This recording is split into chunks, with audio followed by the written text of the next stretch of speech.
만한 분들을 잘 따라하는 사람들 있습니다. 참 지혜로운 사람들이에요. 모방을 오랫동안 반복하면서 그 후에 자신의 색깔이 나오기 때문입니다. 그러나 처음부터 자신의 틀이 너무 강하면 변화가 일어나지 않습니다. 마음이 너무 딱딱해서 자라날 수가 없는 것이죠.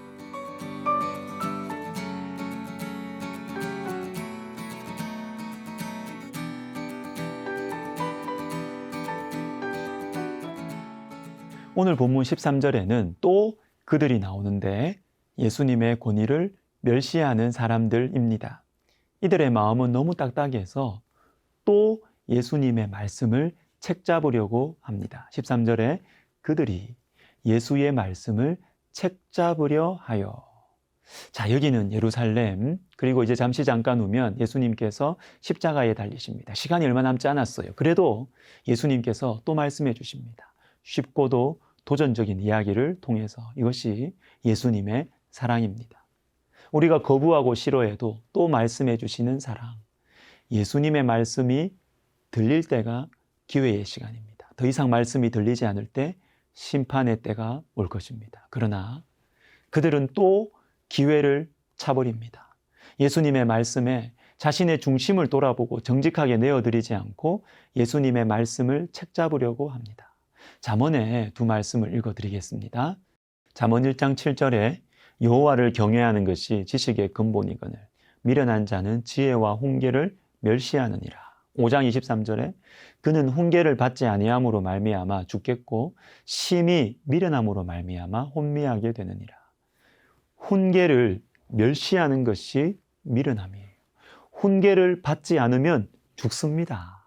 자, 오늘은 부끄럽지만 제 얘기를 약간 하겠습니다. 이렇게 큐티하시면 좋을 것 같아서요. 저에게도 반복해서 들려오는 말씀이 있습니다. 주님께서 말씀으로 그리고 제 마음에 반복해서 말씀하셔도 제가 반복해서 넘어지는 것이 있어요. 야고보서 3장입니다.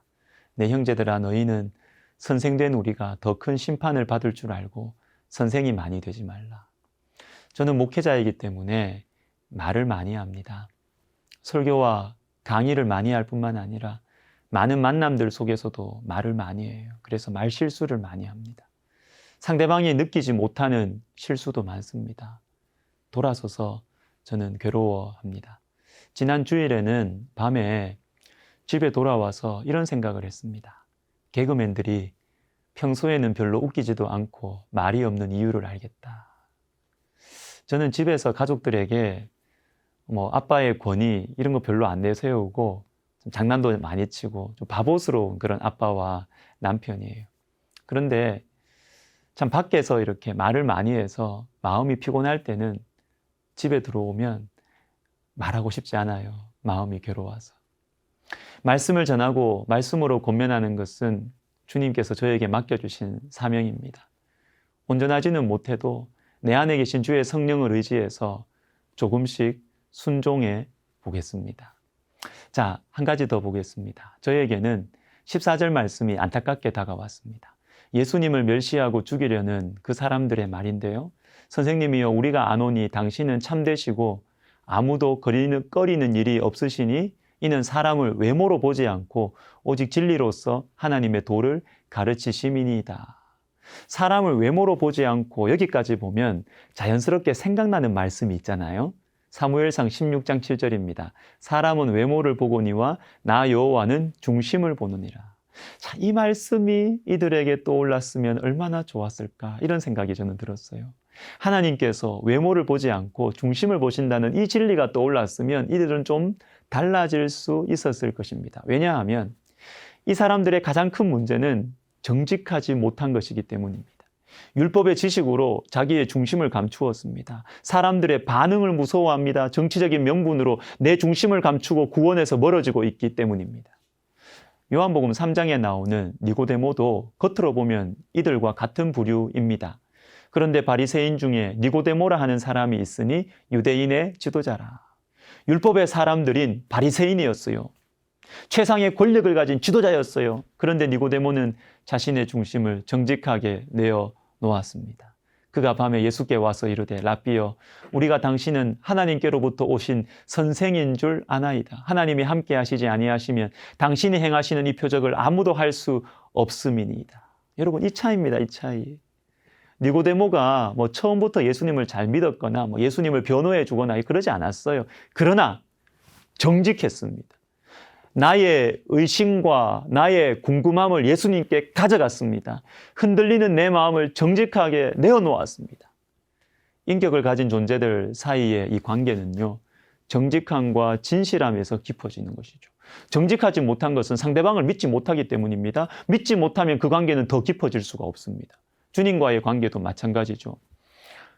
저는 본래 투명하지 못했습니다. 사람들의 시선과 평가를 참 많이 의식했고요. 그래서 어릴 때 제 기억을 더듬어 보면 이상하게 같은 교회에 다니던 자매들이 특별한 이유 없이 저 때문에 힘들어 하더라고요. 왜냐하면 제가 정직하지 못하고 진실하지 못했고 그 대신 일 중요하게 생각하고 외적인 모습을 중요하게 여기니까 같이 일하던 제 동기 자매들이 저 때문에 힘들어하는 거예요. 그런데 대학 시절에 저는 나의 주님을 만났습니다. 그때부터 이상하게 제가 정직해졌어요. 이상하게 제 마음을 진실하게 말하고 싶어졌습니다. 때로는 이것이 지나쳐서 실수도 하지만요. 그러나 저는 믿습니다. 정직함과 진실함에 능력이 있다는 것을 믿습니다.